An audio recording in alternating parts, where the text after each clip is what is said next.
Saludos, esta es la columna semanal para Sin embargo de Juan Carlos Monedero. Trump, ¿quién no tiene ni puta idea de lo que hace? Un campesino que no sabe leer ni escribir no es un ignorante, puede incluso ser sabio. Es imposible que sea inculto porque cultura viene de colere, que significa cultivar. Una persona que sabe leer y escribir y que sin embargo fanfarronea de que no lee, de que desprecia los libros, de que desprecia la cultura, de que no necesita aprender nada, es un ignorante. Y nada hay más peligroso que un necio con iniciativa. Si encima es presidente de los Estados Unidos, Houston, tenemos un problema. Esta semana veíamos a Trump en el despacho Oval decir que la Declaración de Independencia, que es de 1776, podría haberse logrado sin los 600.000 muertos que costó la Guerra Civil, es decir, la Guerra de Secesión. El problema es que la Guerra Civil tuvo lugar entre 1861 y 1865. Esto es casi 100 años después. Es decir, que el presidente de los Estados Unidos no sabe las cosas básicas de la historia de los Estados Unidos que debe saber un niño de 8 años. De esas cosas que les preguntan a los inmigrantes cuando llegan a ese país. De manera que, si no sabe nada de la historia de su país, ¿qué puede saber Trump de la historia de otros países del mundo? Cuando el mundo se organizaba por ideologías, los presidentes necesitaban saber de ideología. Eran de derechas, de izquierdas, conocían la historia, habían leído libros y estaban versados en las tradiciones políticas de sus países y de sus continentes. Con la primacía de lo territorial ahora, puede ser un burro y ser presidente simplemente diciendo «hagamos América grande de nuevo», aunque no sepas ni siquiera los elementos esenciales de tu historia. ¿Qué diferencia con presidentes como López Obrador, que constantemente hacía referencia a la historia de México? En los jardines de la Casa Blanca y antes de partir para la reunión de la OTAN en La Haya, en los Países Bajos, Trump le dijo a los periodistas que ni Netanyahu ni Jamenei tenían ni puta idea. Incluso cargó más las tintas contra Israel por haber incumplido la promesa y lanzar bombas contra Irán. Como si Israel pudiera hacer lo que le diera la gana si Estados Unidos no se lo permitiera. Porque la verdad es que Israel hace lo que le da la gana porque Estados Unidos se lo permite.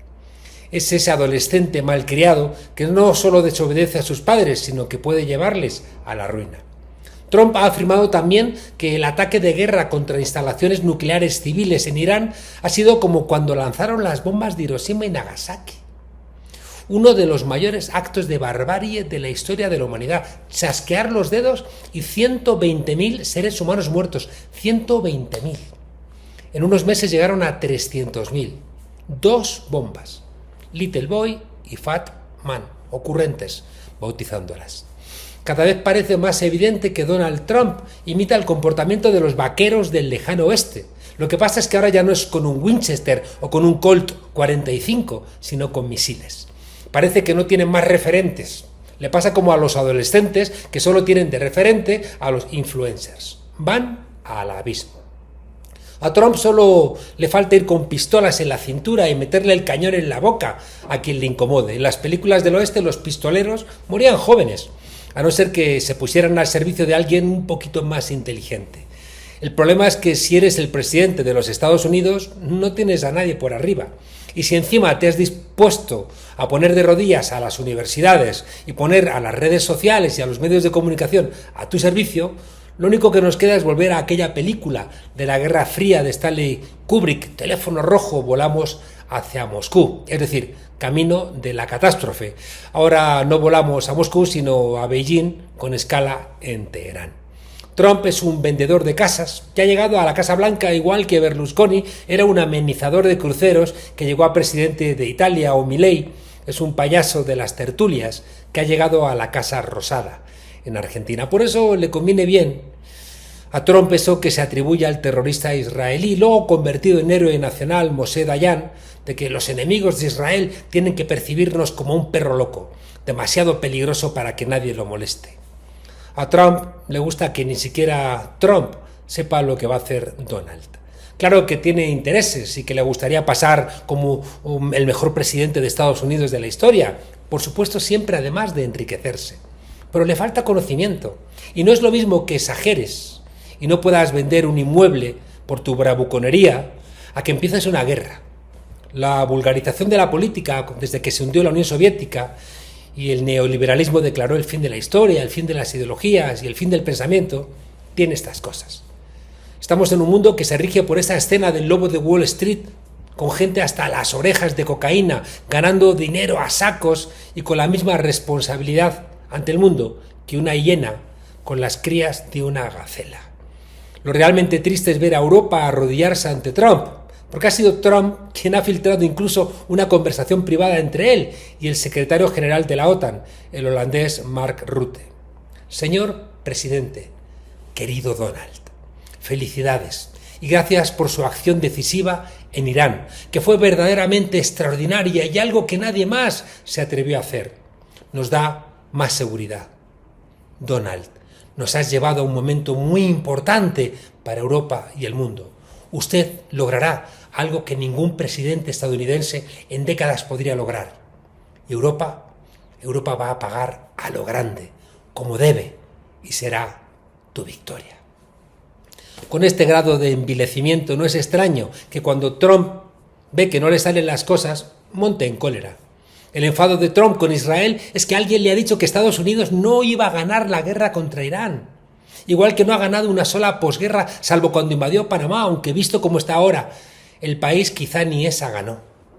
Porque igual que perdió la guerra de Vietnam, ha perdido finalmente la guerra de Afganistán, la de Irak, la de Libia, y sabe que ha perdido la guerra de Ucrania. Puede hacer, eso sí, muchísimo daño, pero al final, después de robar lo que puede, tienen que salir con el rabo entre las piernas de los países. Israel es chiquito, y ni domo de hierro, ni vainas. Es decir, sabe que contra un país como Teherán tiene muchas dificultades.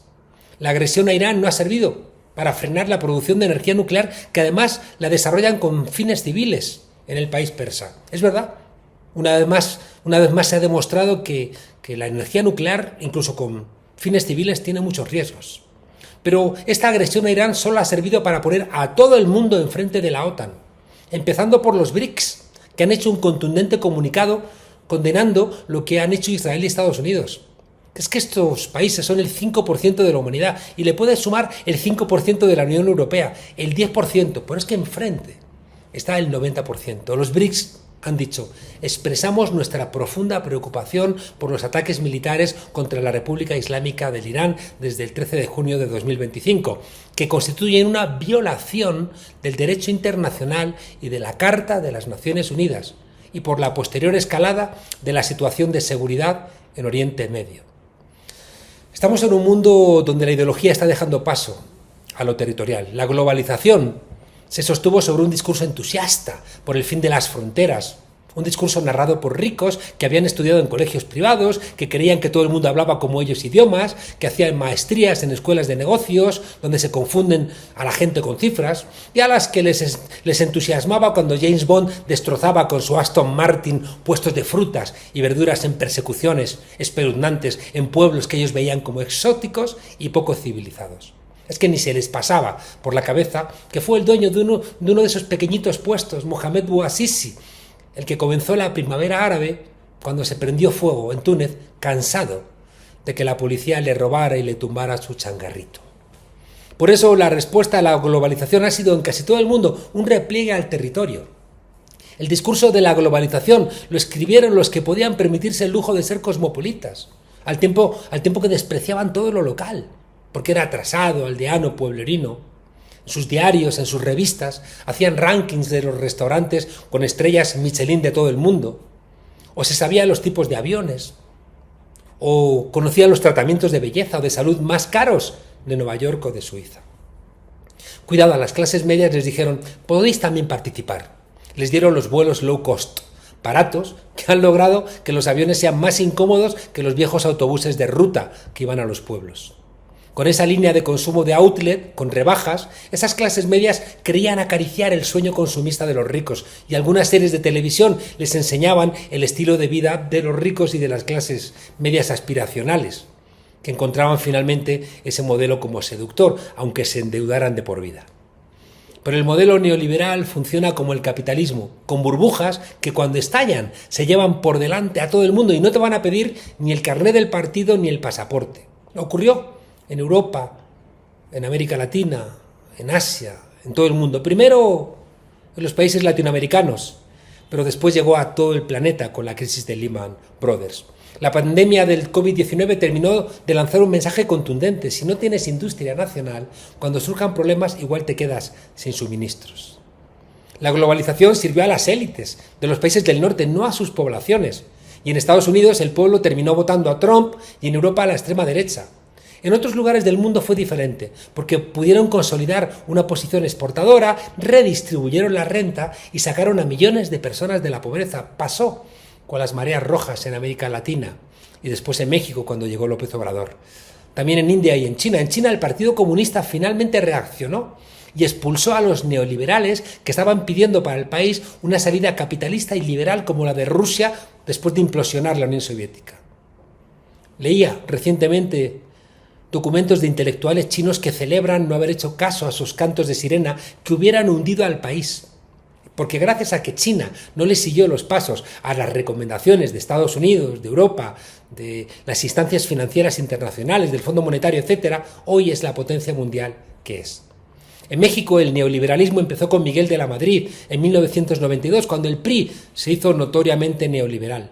Por eso en 1988 se articuló que pronto el Frente Nacional Democrático, la candidatura liderada por Cuauhtémoc Cárdenas, que daría luego lugar al PRD, que parece que se olvidó de sus orígenes. Solo hay un aspecto ideológico que se ha mantenido durante el último medio siglo, lo religioso. De manera que si bien el eje derecha-izquierda se ha debilitado, el eje religioso, precisamente por el crecimiento de la importancia del territorio, se ha consolidado. Irán es un país persa y chiita y choca con los suníes de otros países. Es verdad que ser católico o protestante o evangélico no afecta a los conflictos territoriales. En cambio, ser chiita o sunita, sí. En Oriente Medio la división entre chiitas y suníes no es solo teológica, sino que también es estratégica y geopolítica. Por eso en Oriente Medio se está jugando ahora mismo una gran partida del tablero del ajedrez mundial. Porque está ahí el equilibrio del petróleo, de la carrera nuclear, quién gana el relato político y cómo van a ser las alianzas regionales y globales. La conclusión es que hay un regreso al territorio, la reacción al cosmopolitismo liberal que promovía la disolución de las fronteras físicas, económicas y culturales en nombre de una supuesta humanidad compartida, ha generado en realidad enormes desigualdades. Ricos más ricos y pobres más pobres y en más cantidad.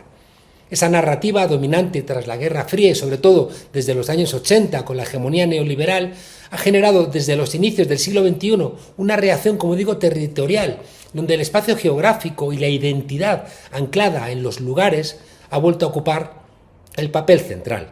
Incluso ha desplazado a las ideologías tradicionales.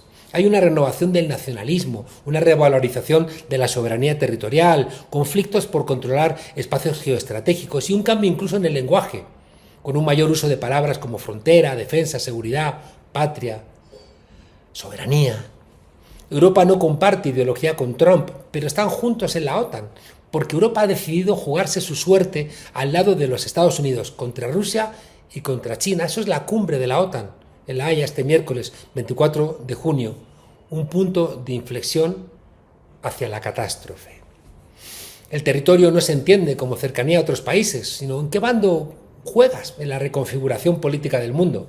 Japón o Corea del Sur debieran aliarse con China por cercanía, pero se piensan territorialmente al lado de los Estados Unidos y por eso les apoyan en los organismos internacionales. La izquierda latinoamericana puede no compartir ideología con muchos países de los BRICS, pero sabe que su suerte está ligada a este bloque porque los Estados Unidos quieren volver a convertir la región en su patio trasero. Visto que el mundo le ha permitido el genocidio contra los palestinos, Netanyahu, apoyado por capitales judíos norteamericanos, decidió dar un paso más y atacar a Irán, algo para lo que no contaba inicialmente con el apoyo de Donald Trump, pero una vez puesto en marcha, Trump, que es un ignorante bravucón, decidió dar una vuelta más de tuerca y atacar sin autorización del Congreso norteamericano, sin autorización de la ONU y sin declaración previa 3 instalaciones nucleares civiles de Irán. Irán, decíamos, es el principal estado chiita, con un proyecto, es verdad, de influencia regional, que incluye a Hezbollah, en el Líbano, a los hutíes, en Yemen y a sectores chiíes en Irak y en Siria. Y del otro lado están Arabia Saudita, Emiratos Árabes Unidos y otros países suníes, tradicionalmente apoyados por Estados Unidos, que ven a Irán como una amenaza regional.